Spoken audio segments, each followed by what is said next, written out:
And here is the Vegan's Almanac for today, the 6th of February. It's the birthday of Richard Martin, born on this day in 1754. Richard Humanity Dick Martin was an Irish member of Parliament and pioneering animal welfare activist who championed the Western world's first anti-cruelty to animals legislation. Known for confronting animal abusers in London's streets and co-founding the RSPCA, he was a dedicated advocate for preventing the cruel and improper treatment of animals. Born and raised in Ireland, Richard was sent away to school in England. His father wanted him to become a member of Parliament. He was elected to represent County Galway in Parliament in 1800. He was very popular with people in Galway and was well known as a duelist and as a witty speaker.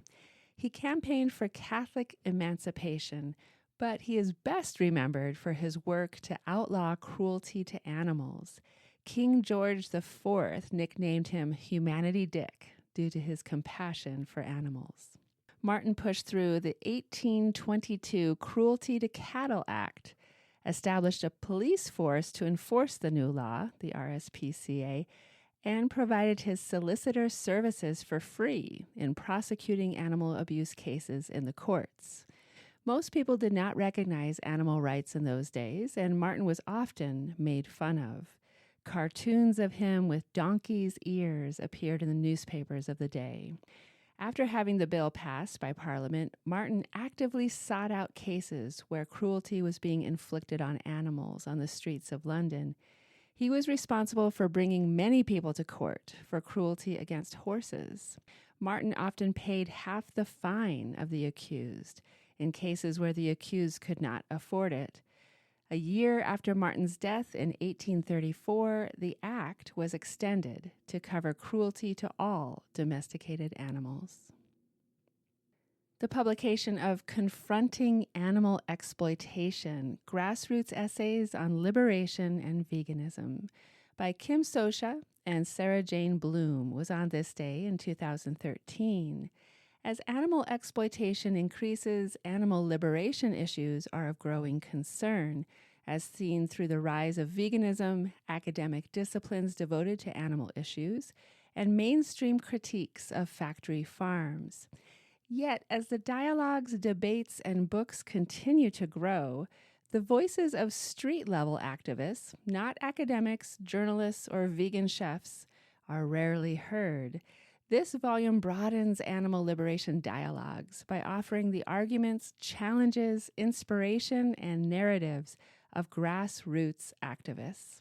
The essays show what animal advocacy looks like from a collective of individuals living in and around Minnesota's Twin Cities.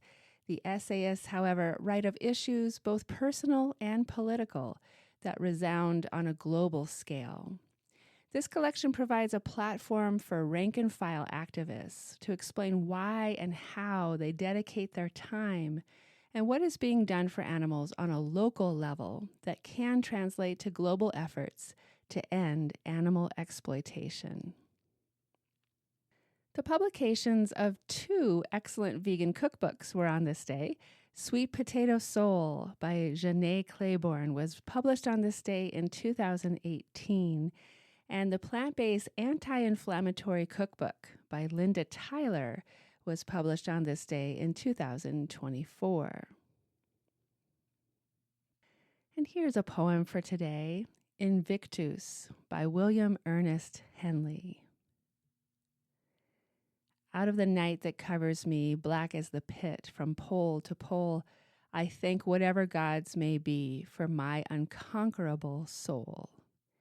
In the fell clutch of circumstance, I have not winced nor cried aloud under the bludgeonings of chance. My head is bloody, but unbowed. Beyond this place of wrath and tears looms but the horror of the shade, and yet the menace of the years finds and shall find me unafraid. It matters not how strait the gate, how charged with punishments the scroll. I am the master of my fate. I am the captain of my soul. Invictus by William Ernest Henley. This has been the Vegan's Almanac with a reminder to keep going in your fight for truth and justice.